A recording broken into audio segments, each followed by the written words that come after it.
Tonight, Port Lincoln's Mayor urges the local community not to rule out the benefits of drilling in the Great Australian Bight and a security boost for one of Whyala's most popular public spaces.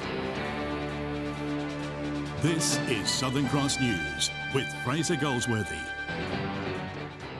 Good evening. Local leaders are reminding the region there's still a portion of the community which supports drilling possibilities in the Great Australian Bight. It comes amidst a growing campaign voicing opposition to the controversial practice. There's no doubt drilling in the Bight has been a contentious issue. Many community members have been vocal of their opposition, while others believe there needs to be a broader conversation. So I'm just saying, look, hang on a minute, let's put all these things in perspective. Let's have a look at the benefit. Let's try and maximise the benefit. Yes, be concerned about the environment, absolutely. Yes, try and mitigate the risk, absolutely. But let's also look at the potential benefit for our community. One of those major benefits locally is the potential for economic growth. We've seen it already. When we had the seismic survey, the 3D seismic surveys here, we had a deal of economic activity. The Mayor also recognises how the whole world will benefit and how the Bight can play its part in the global community. I just not sure that it's fair for us as a community to say, well, we think we've got some really good hydrocarbons here. We know we're going to want to be flying aeroplanes, but by the way, you can't have our stuff. The current player for drilling in the Bight is Statoil, now known as Equinor, and the Mayor is looking forward to future discussions with them. They're more than happy as soon as they've got their environmental plan ready for NOPSEMA. Casey Treloar, Southern Cross News. A 31-year-old Port Augusta man has been charged after police found offensive weapons at a licensed premises earlier this morning. Patrols were called to the Port Augusta Tavern after reports of a disturbance, and upon arrival searched the man and allegedly found a 30-centimetre knife and a metal baseball bat hidden down his pants. He was refused bail and will face the Port Augusta Magistrates Court next month. The Port Augusta Scouts are thanking the local community for its support after a break-in 2 months ago, which left the local club without vital, expensive equipment. Donations of supplies and money have helped the group recoup its losses, and it's now increased security. It was a heartless theft that left the local scout group out of gear and out of pocket. It was just crushing. It was crushing for the group, crushing for the kids. The most valuable item taken during the raid was key camping equipment, which jeopardised future scout camps. We thought that with the loss of all our gear, we weren't going to be able to go. Most of the kids were involved in the fundraising and everything to buy the gear originally, so to work hard and have something taken from you leaves a big hole. But the response from the Port Augusta community was strong. The support was overwhelming. It actually got to the point where people were offering us so much gear that we had to say thank you, but we can't accept it because we've just got too much. We can't take all of this stuff. It's not fair. The door still wears the scars of the break-in, prompting the group to take preventative measures to catch future thugs red-handed. We've increased security. The neighbours are helping us if there's people loitering around the area as well. Obviously, better locking systems. The young scouts have packed the cars for Cohen Cup this weekend, a competition in the Adelaide Hills to test a variety of tasks. Cooking skills and ability to keep your campsite clean and pioneering skills. The appeal of the weekend differs for both leaders. The experience. Garth Burley, Southern Cross News. Today is Fatality Free Friday, a national day where the community and emergency services aim to have no fatalities on our roads. The Australian Road Safety Foundation is calling upon regional residents to take extra caution on the roads as the toll continues to climb. 101 lives were taken on South Australian roads last year, but it's the national statistic that's even more sickening. It might shock people to know that, from a last year's standpoint, out of 365 days in total, there was only 12 days that were fatality-free completely. 80% of fatal road trauma has occurred on rural roads across the state this year alone. 3 of those deaths happening in our region. In the last couple of weeks, we've had a number of road fatalities in our area, including the far north, and currently the road toll stands at 31. And at the same time last year it was 29. South Australia is home to some of the most dangerous drivers, with 42% of motorists admitting to driving while tired, and more than a third have said they've driven while distracted. Rural areas, it's about understanding that fatigue is going to be an issue there. Driving distraction, drink driving, drug driving, speeding, not wearing your seatbelt, and obviously people driving dangerously. Just drivers, but it's also pedestrians and cyclists equally are being distracted. Local police are urging motorists to drive to arrive alive this fatality-free Friday. This is a regular reminder that fatalities can literally be just around the corner and can affect absolutely anyone. Rachel Nell, Southern Cross News. Whyala's Civic Park will receive a substantial security upgrade in a bid to curb vandalism. New CCTV cameras will be installed, along with improved lighting, with the local leaders keen to make the area safer for residents. It hosts carols, Pride in the Park and your average family outing every weekend. Civic Park is one of the jewels in Whyala's crown, but it hasn't been immune from vandals over recent years. The community pays for it, with the damage an expensive fix. Is an enormous cost to communities. And it gets to the point in some communities where, of course, you see all the windows shuttered up. The park's security will now be boosted through a $364,000 federal grant. New light poles will be installed to increase visibility in light in an area notoriously dark after sundown. Improved CCTV cameras will also be put in place. That'll help police better identify those making trouble. 360 vision and the ability to zoom in, so if need be, police can identify people after the fact. Overall, the local federal MP hopes the measures will be a deterrent to stop vandals from entering the area. One would hope that we don't catch anyone, because it's enough to pull people into gear, the very fact that those cameras are in place. And he says the new measures will encourage more to use the park. Just make everyone feel a bit better about that space, and we should use it more so people should feel safe to go there. So, John Hunt, Southern Cross News. After the break, the support service for lonely members of the community looking to secure long-term funding. That's next.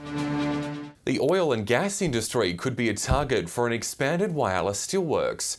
GFG's transformation plans, including expanding the rolling mills to cater for other types of steel and boosting its product offerings. Mr Gupta says the overseas oil and gas industry is a market that could work for Whyala. Subsea pipelines and things like this, it's all special applications which require very pure and very high-strength steel. Currently, the steelworks produces 1 million tonnes a year and will look to go to 2 million in the near future. But if it's feasible, Mr Gupta says that could expand tenfold. Whyala has capability, the infrastructure, the raw material, all the attributes to make 10 million tonnes or beyond. Mission Australia is calling for long-term funding for a service helping Broken Hill's loneliest residents. The Connections program connects socially isolated people to community activities to improve their mental health. It's a program that does a world of good for some of the community's most vulnerable members. It would be so great to be able to continue to help people. The Connections mental health program began in August last year through Mission Australia and the Far West Local Health District. We found there was a real need for support for people who were lonely or experiencing mental illness, more so after hours when there are very few services open. Since its inception, the program has provided after-hours support for more than 70 people. The service says it's significantly improved their quality of life. It's completely run by peer support workers. They've been through recovery of mental illness, and they use their journey of recovery to help other people. The service promotes social inclusion and skills as well as community participation. The feedback from the program has been wonderful. People say that they love that there's an atmosphere of friendliness and harmony. But its future remains uncertain, with government funding drying up at the end of June. Mission Australia is calling for long-term support to keep the service alive and helping those in need. We know the program works. We want to look for long-term funding so that we can continue to see it be run in the community and continue to benefit the community. Patrick Ryanke, Southern Cross News. A handful of local businesses have plenty to smile about following a funding boost from the federal government. A $20 million pool of money was set out for the Upper Spencer Gulf region, and 3 businesses in Port Augusta had their grants accepted to help drive growth. Elated and excited were the emotions of Max Cranes when it found out its grant had been accepted. We have placed an order on a new crane. It's 1,200 tonne. It's an all-terrain crane. The $4.75 million German-built machine was selected to service a growing renewable energy sector in the region. We know that wind towers are getting higher and heavier, and our 500-tonne crane wasn't going to be able to support the maintenance. And with two energy projects, the Lincoln Gap Wind Farm and the DP Energy Solar and Wind Farm, right in our backyard, it screams convenience for these builds. And it'll be only one of a handful worldwide. Yeah, it's going to be the largest crane of its type in the Southern Hemisphere, so we're really excited about that, and it's going to be housed in the Upper Spencer Gulf. Other businesses awarded funding include the Bungala Aboriginal Corporation, which received $75,000 to set up a food van at the Bungala solar site, and Pete's Soil and Garden Supplies, who will construct an advanced composting facility in the Northern Spencer region. We're just really excited to be given the opportunity and to re-inject the economic benefit that this project's going to bring back into the Upper Spencer Gulf. Garth Burley, Southern Cross News. After the break, a careers expo to help students on the EP make their move into the professional world. That's next. Students from Whyala's Samaritan College did their bit to help the less fortunate today, hosting Founders Day to celebrate the patrons of the school with a walkathon this morning. During their journey, kids stopped at St Vincent de Paul, delivering cans of food to the charity. The donations will go towards supporting those in the community who need food support. Eyre Peninsula High School students today had the opportunity to discover what their next step could be. The new Careers Expo, held in Port Lincoln, was inspired by similar events held in Adelaide and other regional centres.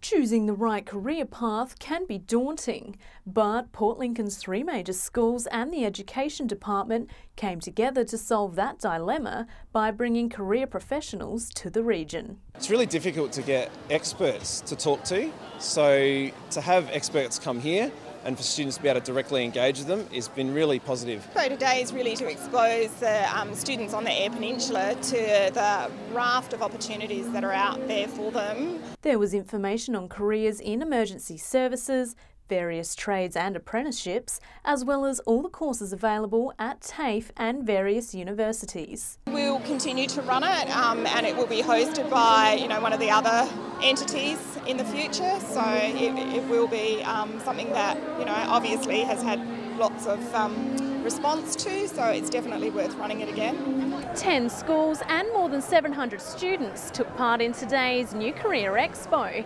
and the students were surprised to see so many different career pathways on offer. Well, I've gotten out you can find so many different careers in TAFE, and the university offers so many things, and there's so many things that I didn't know about some careers that I wish I did, and now I do. It's pretty important because some people don't really know what they're going to do, and this just helps further people's knowledge of what's out there. Casey Trelaw, Southern Cross News.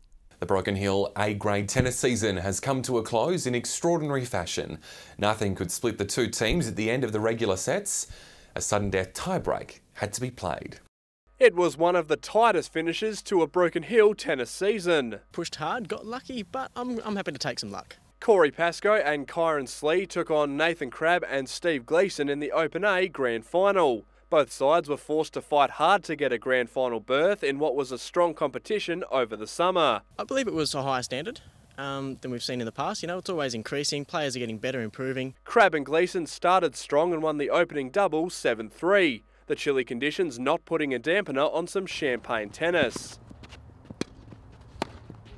Crabb found some form and managed to get over Corey 7-4 in a tight singles. Needing a win to keep his side alive, Kyron put in a cracking performance to knock over Steve 7-1. But Kyron and Corey soon found themselves in strife, down 6-2, one game away from defeat. The pair held their nerve and fought back to win in a tiebreak, forcing a tie with both sides on 2 sets, 21 games. For the first time in competition history, a sudden death tiebreaker was played, with Corey and Kyron finishing strong to get the win. And while the final took place, courts 1-6 remained in darkness, about to undergo resurfacing. Those courts haven't been regrassed now for 14 years. The association is also seeking funding to upgrade court lighting. If we can get that upgrade with the new supergrass courts and then we can get the lights put in, this complex here will be first rate again. Patrick Reinke, Southern Cross News.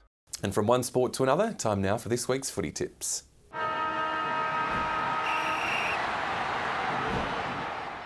Hello and welcome to round 6 of SGL football. This round starts with top side South taking on bottom place West at Port Augusta Central Oval on Saturday. I'm taking South in this one. Imperi on Saturday, it's Sollies who face Central at Port Oval. I'm tipping Sollies. And on Sunday in Imperi, it's the Lions set to clash with Port in the match of the round. I'm tipping the Lions.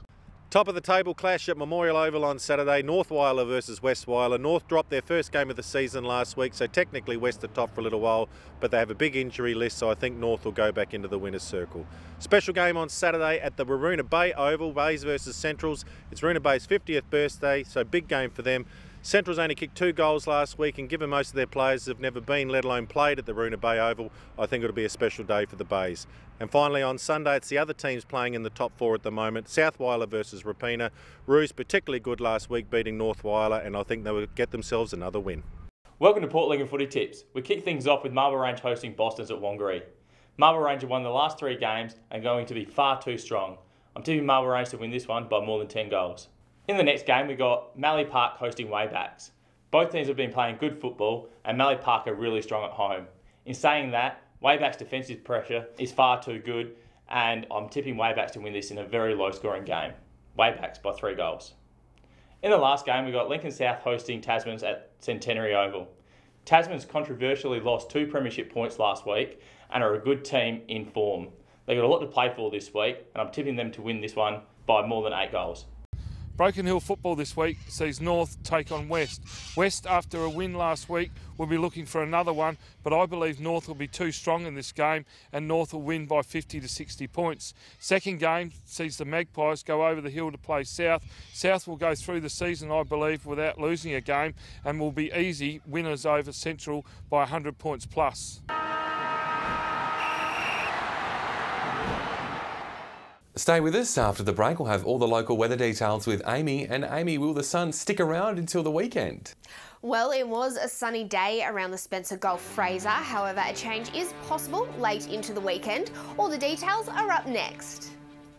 Well, it certainly was a sunny end to the week around all centres today. 21 the top in Port Pirie, 22 in Port Augusta. Whyalla saw a high of 20 degrees, while temperatures sat in the high teens in Port Lincoln. Taking a look at the satellite now, and a weak front over southern SA is causing some light drizzle, mostly clear skies elsewhere, which is allowing the odd patch of frost and fog to develop overnight. If you're out on the waters over the weekend, northeasterly winds are increasing up to 20 knots, while seas will reach 1 metre. Sunrise is at 7:11, while it'll set at 21 past 5. And before we look at tomorrow's forecast, a big thank you to Sky Flowers, who sent in this beautiful snap. And if you'd have a photo you'd like to share, we'd love to see them, and you can send it through to localnews@sca.com.au. Now back to tomorrow's weather, and most districts will see some cloudy skies. However, temperatures will stay in the low to mid-20s. Port Augusta reaching a warm 25, while Port Pirie and Broken Hill will see a high of 24. Looking ahead into next week, and Port Lincoln may see the odd shower, with temperatures coming back down into the high teens. Similar conditions in Cleve, reaching 17 on Tuesday, with Woodna also experiencing a change. Conditions are set to fine up in Whyalla early next week before the possibility of a shower on Tuesday. Showers will clear in Port Augusta early next week, while in Kadina showers are looking as though they'll settle in for a few days. Maximums will sit in the 20s in Port Pirie until Tuesday, with showers and a top of 18 expected. A chilly start to the week in Clare, reaching only 15 into next week, and cloudy skies will clear in Broken Hill for a fine start to the new working week.